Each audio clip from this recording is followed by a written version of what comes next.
लेकिन जो देखिए, कोई भी माँ बाप नहीं चाहता कि मेरा बेटा समाज सेवक बने। जब इंसान कोई विपत्ति में पड़ता है तो चाहता कोई समाज सेवक आए, मुझे इस विपत्ति से निकाल दे। लेकिन कोई भी माँ बाप नहीं चाहता कि मेरा बेटा समाज सेवक। देखिए, एक आदमी के जीवन पे मैं प्रकाश डालना चाहता हूँ। आप सभी ने अगर नरेंद्र मोदी की मूवी अगर आप लोगों ने देखा होगा, वो जब समाज की सेवा करते थे तो उनके घर वाले कोई नहीं चाहता था कि मेरा बेटा समाज सेवक बने।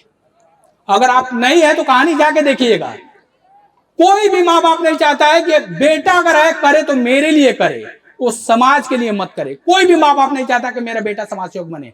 लेकिन आज नरेंद्र मोदी जी के माता पिताजी फख्र करते हैं कि भाई मेरे पुत्र हैं। लेकिन एक दिन ऐसा था कि उनको भी लोग मारते थे कि तुम बड़ा या तुमको ये फालतू का काम कर रहा हो, गलत काम कर रहा है। आज लोगों को फख्र हो रहा है ये चीज। मेरे चाचा जी हैं जो हमको पढ़ाए हैं, और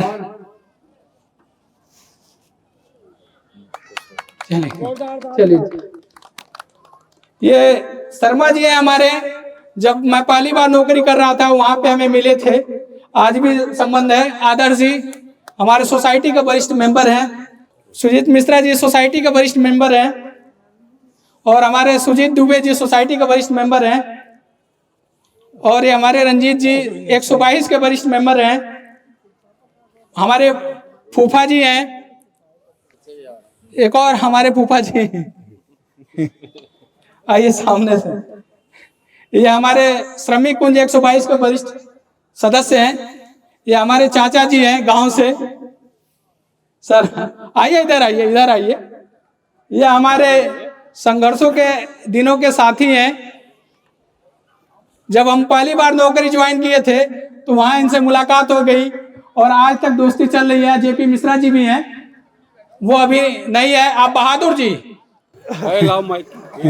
ये मैं सम्मानित करता हूँ। अरे साले और जीजा में तो हमेशा तू मैं चलता ही रहता है।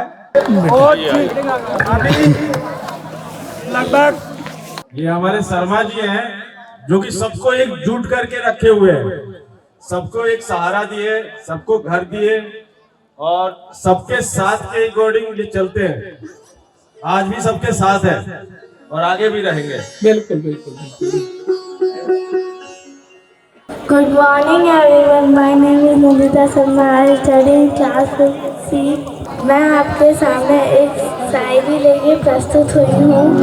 कदम ऐसा चलो कि निशान बन जाए, कदम ऐसा चलो कि निशान बन जाए, काम ऐसा करो कि पहचान बन जाए। यहाँ जिंदगी तो सभी जी लेते हैं, मगर जियो तो ऐसी कि एक मिसाल बन जाए। बहुत शानदार बेटी। सबको नमस्कार मेरी तरफ से। मैं शर्मा जी को बस एक ही बात बोलना चाहूँगा। हम ज़्यादातर यहाँ पे लोग यूपी, बिहार या उड़ीसा से आए हैं, तो कहीं ना कहीं हम अपने गांव, अपने शहर को मिस करते हैं। तो जो लोग दिल्ली एनसीआर के बाहर या दिल्ली में जो बिखरे पड़े थे, वो शर्मा जी ने जोड़ने का काम किया है। और जो कल्चर हम बिहार में छोड़ के आए थे, वो उन्होंने एक साथ जोड़ दिया है हमारे लिए। जैसे आज 26 जनवरी है, 26 जनवरी के दिन हमारे लिए दिल्ली का क्या मतलब होता है?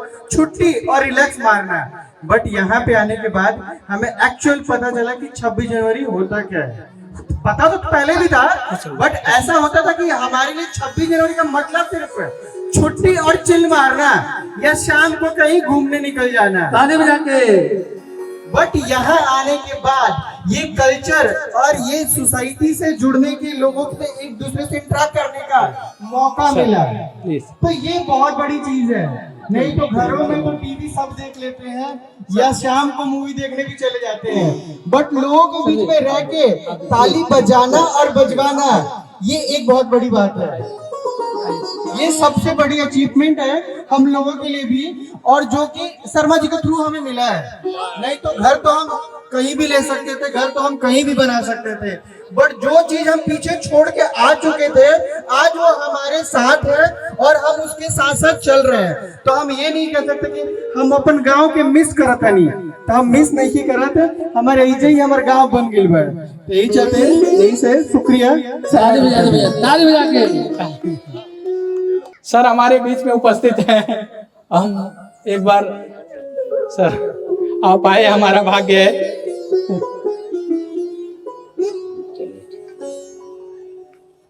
और रियल में ये स्नेह से ही संभव हो पा रहा है। हम चाहेंगे कि अगले वर्षों हर बार आप आइए, हर बार बड़ा प्रोग्राम करने का हम वादा करते हैं, हर बार और बेटर से बेटर करने का जरूरत है। सभी लोगों का नमस्कार। मैं मूल निवास शर्मा गोरखपुर के रहने वाला हूं और गाजियाबाद में स्वर्ण जयंतीपुरम में रहता हूं। शर्मा जी एक दिन हमारे मूल निवास पर गए और इसी से हमारा मूल निवास और गाजियाबाद का निवास जुड़ गया है और शर्मा जी का बहुत स्नेह पा करके आज हमको यहाँ आने पर इन्होंने मजबूर कर दिया। जो इन्होंने कहा कि छुट्टियां मिलती है तो लोग कहते हैं कि आज रिलैक्स किया जाए, तो आज शर्मा जी ने ये सब चीजें बदल दिया है। सबको बहुत बहुत धन्यवाद। ये विकास प्राधिकरण गाजियाबाद से जय साहब है बगल में, आज इनकी भी छुट्टी हमने भंग करके साथ ही लाया हूँ। ये भी मूल निवास गोरखपुर से। छोटा बच्चा आदर्श दुबे एक स्पीच लेकर आ रहे हैं। चलो भैया, चलिए ठीक। Hi, my name is Adarsh Dubey. Today I will tell you the speech on Republic Day. 26 January 1950 was the historical day when the Constitution of India came into effect, thereby starting a democratic system of governance. This date of select because it was when Purna Swaraj was declared in 1930 by the Nation Congress, largest paradise showcasing the powers of Indian Army, Air Forces and Navy. भाई तालियां बजाइए आदर्श दुबे जी का उत्साहवर्धन करिए। और ये दो बेटियां आई हैं, ये कुछ स्वेच्छा से आई हैं। किस पे डांस करोगी बेटी? देखिए डोलगन देश रंगीला, देश रंगीला चलाओ देश भैया। रंगीला। देश रंगीला रंगीला देश मेरा रंगीला, देश रंगीला रंगीला देश मेरा रंगीला। आपको गणतंत्र दिवस की बहुत बहुत शुभकामनाएं। मैं कुछ शब्द बोलना चाहूँगा।